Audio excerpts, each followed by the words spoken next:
Hello बच्चा लोग, welcome to ignite class. हम क्या कर रहे थे? हम ग्रेविटेशन के ऑलरेडी 20 क्वेश्चन डिस्कस कर चुके थे। ग्रेविटेशन के ऑलरेडी 20 क्वेश्चन हम डिस्कस कर चुके थे। अब हम आगे इसके आगे कंटिन्यू करेंगे। चलिए आइए देखते हैं। 21 क्वेश्चन संख्या 21 क्या कहता है? क्वेश्चन संख्या 21, क्वेश्चन संख्या 21 है। बच्चा लोग ध्यान से देखेंगे। बहुत इजी चैप्टर है, बहुत ही इजी चीजें आएंगी, ठीक है, क्योंकि ये चैप्टर डेरिवेशन का चैप्टर है और आपका बोर्ड आपसे डेरिवेशन पूछता नहीं है। तो अब बैठ के एमसीक्यू में डेरिवेशन कराने की कोई जरूरत है नहीं। तो आइए देखते हैं। अर्थ जा हालांकि आप जो बच्चे मुझसे पढ़े हैं ऑफलाइन में वो देख सकते हैं कि उनके नोट्स में एक एक डेरिवेशन को कराया गया ताकि बच्चे सीखें, क्योंकि उन्हें आपको पता है मेरी क्लास पढ़ने की नहीं सीखने की क्लास होती है। आइए स्टार्ट करते हैं।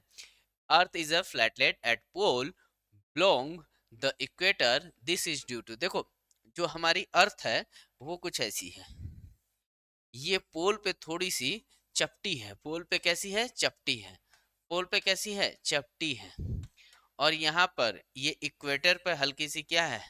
हल्की सी फुली हुई है। पोल पे हल्की सी चपटी है और इक्वेटर पे हल्की सी फुली हुई है। ये किसके कारण होता है? ये होता है centrifugal force more equator and pole. देखो, सेंट्रीफ्यूगल फोर्स जो होता है इक्वेटर पे मोर होता है, ज्यादा होता है, और पोल पर कम होता है। तो इंपॉर्टेंट क्वेश्चन है, प्लीज रिमार्क कर लीजिएगा। लाइफ टाइम पूछने वाला क्वेश्चन है। खासकर जो बच्चे आगे चल के गवर्नमेंट एग्जाम की तैयारी करेंगे तो उसमें ये सब चीजें पूछी जाती हैं, तो ध्यान दीजिएगा। In planetary motion angular speed remain constant. नहीं sir, angular momentum, total angular momentum remain constant होता है। प्लैनेटरी मोशन में एल जो होता है वो कांस्टेंट होता है। एल जो होता है वो कांस्टेंट होता है। सर एल होता क्या है? एंगुलर मोमेंटम होता है बच्चा। आर एम भी साइन थीटा इसका फॉर्मूला होता है।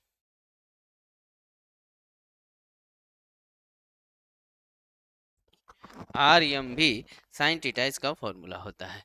Kepler second law regarding constantly of aerial velocity of a planet is consequent of the law of conservation। क्या होता है? एंगुलर मोमेंटम से रिलेटेड होता है। किससे? अभी बताया मैंने, एंगुलर मोमेंटम से रिलेटेड होता है। प्लीज फटाफट स्क्रीनशॉट लेते हुए चलेंगे, फटाफट स्क्रीनशॉट लेते हुए चलेंगे। इसको इस चैप्टर से बहुत ज़्यादा न्यूमेरिकल नहीं बनेंगे, क्योंकि न्यूमेरिकल इस चैप्टर से बनेगा तो काफ़ी टफ हो जाता है, क्योंकि डेरिवेशन के साथ बनता है। इसलिए इस चैप्टर से एमसीक्यू में न्यूमेरिकल नहीं बनते। ठीक है। In planetary motion the angular momentum conservation lead to the law of area. क्या आएगा? Law of area. फटाफट स्क्रीनशॉट ले लें। Gravitational force between two object is attract at all distance. चाहे जितनी दूरी हो, चाहे जितनी कम दूरी हो, ये सभी पे ग्रेविटेशनल फोर्स अप्लाई होता है। Who formulate the law of universal gas. कौन कहता है? सर ये बहुत इजी क्वेश्चन है, ये बहुत इजी क्वेश्चन है। न्यूटन साहब ने ये किया था। किसने किया था? न्यूटन ने। नेक्स्ट क्वेश्चन है, gravitational force is a, gravitational force is a long range force है। इसमें क्या आएगा? लॉन्ग रेंज फोर्स आएगा। क्या आएगा? लॉन्ग रेंज फोर्स आएगा। What is the value of acceleration due to gravity? Acceleration due to gravity of surface of earth क्या होगा? g की value. Sir g, small g क्या होता है? 9.8 मीटर पर second square. Escape velocity for a body project vertically upward from the surface is इतना है। if the velocity project, चाहे किसी भी एंगल से प्रोजेक्शन कर लीजिए, किसी भी एंगल से प्रोजेक्शन कर लीजिए, वेलोसिटी जो है कौन सी, सॉरी, स्केप वेलोसिटी कौन सी? Escape velocity 11.2 metre kilometre, sorry, kilometre per second ही होगी। ठीक है। ओह, पेज बदल गया था क्या? हाँ, स्केप वेलोसिटी क्या होगी? 11.2 किलोमीटर पर सेकेंड ही होगी। ठीक, किलोमीटर पर सेकेंड। ध्यान देखें, यूनिट का ध्यान दें। यूनिट क्या होगी, किलोमीटर पर सेकेंड होगी। फटाफट स्क्रीनशॉट लो बच्चों। चलते हैं नेक्स्ट क्वेश्चन की तरफ। Average density of earth, sir G is equal to होता है जी एम अपॉन में आर स्क्वायर। सर मास क्या होता है, तो मास होता है सर वॉल्यूम इनटू में डेंसिटी अपॉन में आर स्क्वायर। अब ये अगर अर्थ है तो ये अर्थ, ये वॉल्यूम ऑफ अर्थ, ये रेडियस ऑफ अर्थ, तो जी क्या है, डायरेक्टली प्रोपोर्शनल टू डेंसिटी है, D directly proportional to density है। तो ऑप्शन क्या आ जाएगा इसका, complex function does not depend inversely directly. ठीक है, फटाफट स्क्रीनशॉट ले लो बच्चों। If the distance between two objects is double, how does the gravitational force between them?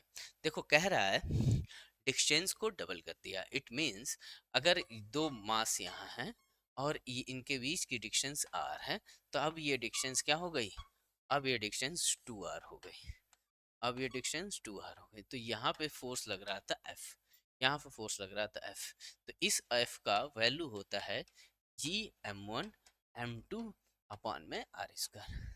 Sir इस F का क्या होगा, सर इस F का F जी m1 m2 अपॉन में 2r का स्क्वायर। ठीक, ये m1 है और ये m2 है, यहाँ भी m1 और यहाँ भी m2, तो ये हो जाएगा, ये होल स्क्वायर होगा।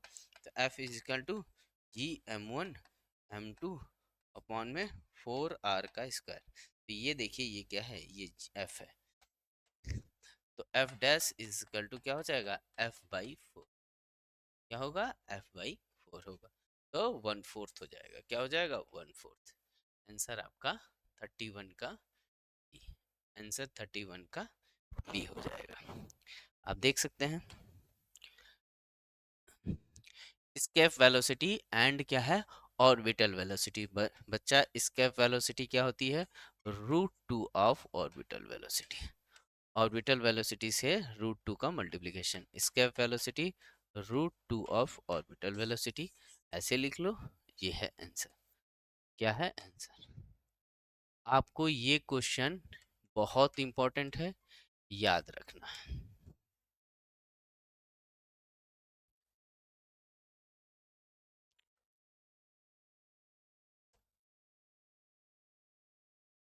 फटाफट स्क्रीनशॉट लेते चलेंगे, स्क्रीनशॉट में विलंब नहीं करेंगे। The escape speed of the body, sir escape speed जो होती है मास पर नहीं डिपेंड करती, यानी कि m की पावर क्या आएगा, जीरो, m की पावर क्या आ जाएगा, जीरो। स्केप वेलोसिटी मास पर नहीं डिपेंड करती है, स्केप वेलोसिटी मास पर नहीं डिपेंड करती है। जिन बच्चों को ये नहीं समझ में आ रहा, वो बच्चे डेरिवेशन जाके स्केप वेलोसिटी का अपनी नोट्स में देखेंगे। अगर फिर भी नहीं समझ में आता है तो कमेंट बॉक्स में कमेंट करना है, कमेंट बॉक्स में क्या करना है, कमेंट करना है। चलिए next, what is the escape velocity of earth, क्या होती है, 10 बार लिख चुके हैं, 11.2 किलोमीटर पर सेकेंड। और क्या है, Kepler first law of planetary motion state that the planet moving in कैसा, इलिप्टिकल ऑर्बिट, कैसा, इलिप्टिकल ऑर्बिट। देखो ऐसा होता है इलिप्स, यहाँ पे है प्लैनेट और ये है इलिप्स का सेंटर। तो जो हमारा सन है, जो सन है वो सेंटर पर ना होके इन दोनों फोकस पे होता है, इन दोनों में से कोई एक या तो यहाँ पर होगा या तो यहाँ पर होगा, इन दोनों में से किसी एक पे होगा, तो ये orbit. In orbital orbit where is the sun, sir अभी मैंने बताया कि ये है एक ऑर्बिट और यहाँ है एक प्लेनेट, ये है इसका सेंटर। तो यहाँ एक फोकस होगा, एक यहाँ फोकस होगा, तो सन या तो यहाँ होगा या तो यहाँ होगा, तो एट एनी फोकस, ये आप याद रखेंगे। फटाफट स्क्रीनशॉट लीजिए। The weight of the object of the moon is, sir moon पे जो वेट है, मून पे जो वेट है वो 1/6 हो जाता है किसके, अर्थ के कंपेयर में। अगर आपका वजन यहाँ पर मान लीजिए कि 60 kg है, कितना है, 60 kg के हैं आप, तो आप जो है जब मून मतलब आपका, हाँ 60 kg के हैं, तो आपका जब मून पे जाएंगे तो क्या 60 kg हो जाएगा, हाँ 60 kg ही रहेगा, बट वेट घट जाएगा, जो 60 केजी से यहाँ पे अगर वेट आप निकालेंगे तो लगभग 600 न्यूटन होगा, लेकिन वहां पर ये 600 न्यूटन की जगह ना होके कितना हो जाएगा, 100 न्यूटन होगा। ठीक, क्योंकि वहाँ जी की वैल्यू कम है। मास में अंतर नहीं होगा, वेट में अंतर होगा, याद रखेंगे। ये बहुत ही ट्रिकी क्वेश्चन है, याद रखेंगे। ग्रेविटेशनल पोटेंशियल एनर्जी, सर जैसे ही मुझे एनर्जी दिखेगा, मुझे जैसे ही यहाँ एनर्जी दिखेगा, जैसे ही एनर्जी दिखेगा वैसे ही मैं जूल की तरफ जाएगा। कहाँ जाएगा, जूल की तरफ जाएगा।